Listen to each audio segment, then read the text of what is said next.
Donc bonjour à tous, bienvenue dans cette nouvelle vidéo. On va s'intéresser à quelques nouvelles fonctionnalités d'Xstation 5 via ce nouveau contenu.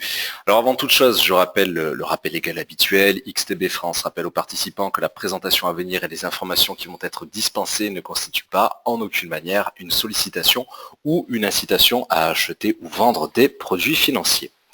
Voilà, donc nouvelle vidéo sur les fonctionnalités effectivement d'Xstation 5. On va s'intéresser ici à notre outil également abordé pendant la grande présentation de 50-55 minutes sur donc le palmarès. Hein, ça porte clairement son nom à ce niveau-là. Ça va être tout simplement les plus grandes baisses et les plus grandes hausses sur l'intégralité des actifs proposés par XTB. Donc ici, c'est le palmarès par défaut. Je dirais côté Forex, matières premières et indices. Alors, il y a plusieurs choses à évoquer. D'abord, c'est effectivement, c'est très intuitif. Je vais retrouver en haut à gauche la plus grande baisse sur la période considérée, en haut à droite la plus grande hausse. Voilà. Et justement, cette période, elle est personnalisable sur un jour, une semaine, un mois. Si je sélectionne par exemple sur une semaine, donc en rappelant que là ça va évoluer entre le mercredi 2 novembre et le mercredi 9 novembre 2016 par rapport au contexte de cette vidéo, eh bien je vais apprendre que le VIX a très fortement baissé, moins 14,40%, donc l'indice de volatilité du S&P 500, là où le nickel, donc en tant que matière première, a évolué de 11,58%.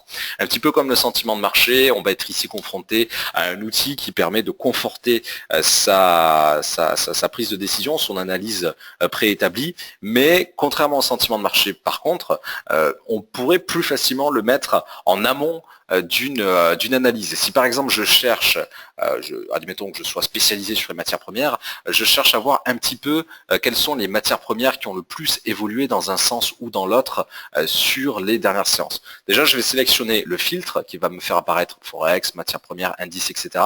Comme indiqué tout à l'heure, vous remarquez que les ETF et les CFD actions sont désélectionnés par défaut, puisqu'on va se concentrer d'abord sur les principaux actifs, donc les indices, le Forex et les matières premières. Donc je vais désélectionner le Forex et les indices, et voilà quel est le palmarès sur les matières premières depuis une semaine, donc dans les sous-jacents, en tout cas à ce niveau-là, proposé par XTB. Donc ça peut être un élément en amont de mon analyse. Je remarque que le cacao a baissé de près de 9%, 8,69% exactement, là où le nickel, comme indiqué il y a quelques secondes, lui a progressé de 11,68. Ça passe à 11,63, parce qu'évidemment c'est mis à jour en temps réel, donc ça évolue un petit peu au gré des cotations. Et ça peut être justement l'occasion de détecter un petit peu les sous-jacents qui ont connu la plus grande volatilité, en tout cas les plus grandes variations, et donc ça peut affiner mon panel de sélection, c'est-à-dire que si j'hésitais par exemple sur 5 actifs à analyser, à scanner avant de rentrer en position via Xstation 5, eh bien déjà le fait d'isoler, de filtrer ces mêmes actifs par intérêt de volatilité, c'est-à-dire pour voir quels sont ceux qui ont le plus évolué, ça peut m'influencer dans le bon sens du terme sur ma décision, donc sur le choix finalement de ne me concentrer que sur un ou deux, donc par exemple sur le Natgas qui est en forte baisse depuis une semaine, sur le cuivre qui est en forte hausse, etc. etc. Je prends l'exemple d'une semaine, mais c'est tout aussi vrai sur une seule séance. Là on remarque que c'est plutôt le café qui s'est effondré, 1,31% de moins, le nickel a progressé contrairement aux précédents chiffres sur une semaine, ici c'est de 2,3%, etc. Je vais également retrouver le même commentaire sur un mois. Voilà, là on apprend par contre que c'est le cuivre qui a le plus progressé de 10,51%, le Natgas en baisse de près de 20%. Alors c'est tout aussi vrai avec n'importe quel autre actif. Par exemple, si je veux me concentrer uniquement sur les grands indices, les grands indices boursiers, déjà je remarque qu'ils ont plutôt évolué à la baisse depuis un mois. Alors c'est vrai qu'on avait le contexte électoral américain qui a été extrêmement chargé, et on va surtout s'attarder, je dirais, sur des indices boursiers américains et asiatiques, puisqu'on voit que l'US 2000, donc américain, le HK Comp hongkongais, donc asiatique, le CHN Comp chinois, Kospi c'est coréen, l'OS 200, donc ça va être l'australien, puis la Suisse. On voit déjà que les 5 premiers sont des indices américains, asiatiques, alors asiatiques en comprenant l'Océanie, l'Australie, donc on va dire plutôt occidentaux et asiatiques, qui ont été très fortement soumis aux craintes de voir, craintes d'ailleurs confirmées depuis quelques heures seulement, de voir donc Donald Trump élu à la tête des États-Unis. Voilà. Donc c'est quelque chose d'assez important. En contrepartie, on se retrouve avec un VIX qui lui a explosé de près de 8% pour le même propos, lié aux élections américaines.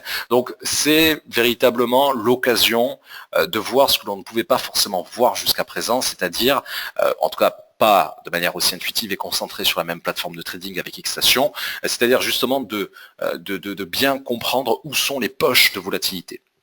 De manière très intuitive et comme sur le sentiment de marché, je vais retrouver le bouton position. En cliquant dessus, ça va m'ouvrir le ticket d'ordre évidemment associé à l'actif. Voilà. Donc là aussi, bien entendu, on est sur un outil d'aide à la décision, de complément d'information qui ne mâche pas le travail, qui ne fait pas tout, qui est un outil intéressant, mais qu'il convient quand même d'associer évidemment à une analyse technique pointue, que ce soit sur l'aspect fondamental et ou technique, mais ça, naturellement, c'est l'objet d'autres vidéos de formation.